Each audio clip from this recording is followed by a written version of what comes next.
जो new topic है वो है माइटोकॉन्ड्रिया के बारे में। तो चलिए स्टार्ट करते हैं माइटोकॉन्ड्रिया। तो ये जो स्ट्रक्चर आपको नज़र आ रहा है स्टूडेंट्स, ये माइटोकॉन्ड्रिया का स्ट्रक्चर है। माइटोकॉन्ड्रिया को powerhouse of the cell कहते हैं, क्योंकि जितनी भी सेल के लिए एनर्जी है यहीं पे बनती है, इसलिए इसको पावर हाउस ऑफ सेल कहा जाता है। माइटोकॉन्ड्रिया या इसको कॉन्ड्रियोसोम भी कहते हैं, ये यूनिवर्सली प्रेजेंट होता है यूकैरियोटिक सेल्स के साइटोप्लाज्म में प्रेजेंट होता है, और ये ज़्यादातर ग्रेन्युलर होते हैं, वेसिकल्स होते हैं, और यहाँ पर जो है थ्रेड भी होते हैं, स्ट्रिंग्स होती हैं स्टूडेंट्स। तो ये फिर डिपेंड करता है नेचर ऑफ सेल पे कि माइटोकॉन्ड्रिया पे कौन सा सेल है। और ये यूजुअली बीन शेप्ड इसको कहा जाता है। ये देखें, ये बीन की तरह इसकी शेप है, इसलिए बीन शेप्ड स्ट्रक्चर कहा जाता है इसको।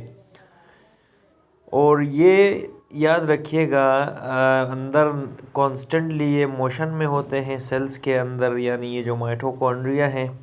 और यहाँ पर याद रखिएगा एरोबिक रिस्पायरेशन होती है, जहाँ पर ऑक्सीजन की प्रेजेंस में फूड ब्रेक डाउन होकर एटीपी बनती है, इसी को एरोबिक रिस्पायरेशन कहते हैं। तो ये माइटोकॉन्ड्रिया में हो रही है। अब अगर साइज़ की बात करें तो ये जो माइटोकॉन्ड्रिया 0.5 से 1.0 नैनोमीटर होते हैं डायमीटर इनका, और 10 माइक्रोमीटर यानी लॉन्ग, ये लंबाई इनकी ये भी बता दी, और ये डायमीटर भी बता दिया कि इनका डायमीटर कितना है। और एक तो याद रखिएगा ये डबल मेम्ब्रेन बाउंडेड ऑर्गेनल्स हैं, ये सिंगल मेम्ब्रेन नहीं है। और यहाँ पर ये जो मेम्ब्रेन है ये लिपिड्स और प्रोटीन से मिलके बनी है, लिपोप्रोटीन से यानी कंजुगेटेड मॉलिक्यूल से मिलके बनी है। आउटर मेम्ब्रेन इसकी स्मूथ है, और इसके अंदर पोर्स हैं, छोटे छोटे पोर्स हैं।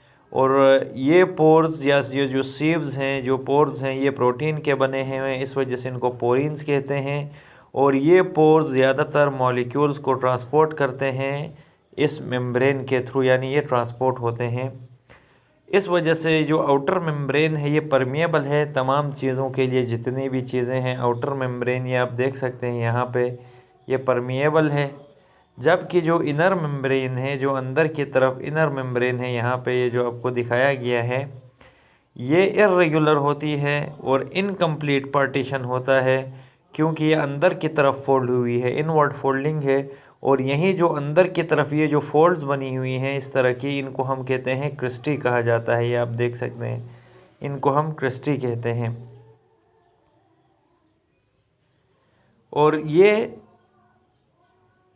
सरफेस एरिया इंक्रीज करता है जहाँ पे प्रोटीन्स यहाँ पे अटैच हो जाती हैं, और इसके अंदर प्रोटीन कंटेनिंग मॉलिक्यूल्स होते हैं।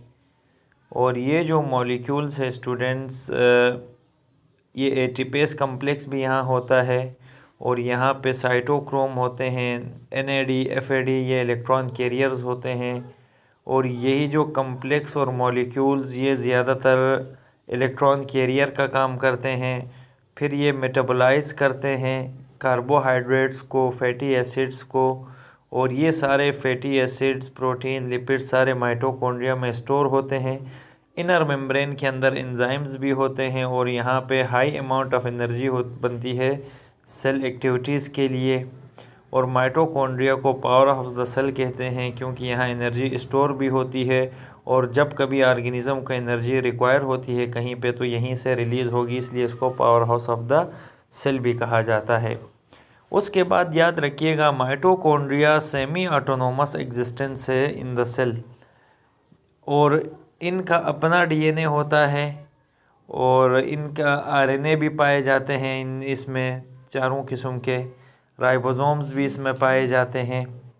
और इसके अंदर मेटाबॉलिक फंक्शंस होते हैं, और ये क्या कर सकते हैं स्टूडेंट्स, रिप्रोड्यूस कर सकते हैं नॉर्मल सेल डिवीज़न के थ्रू, क्योंकि इनका अपना डीएनए है।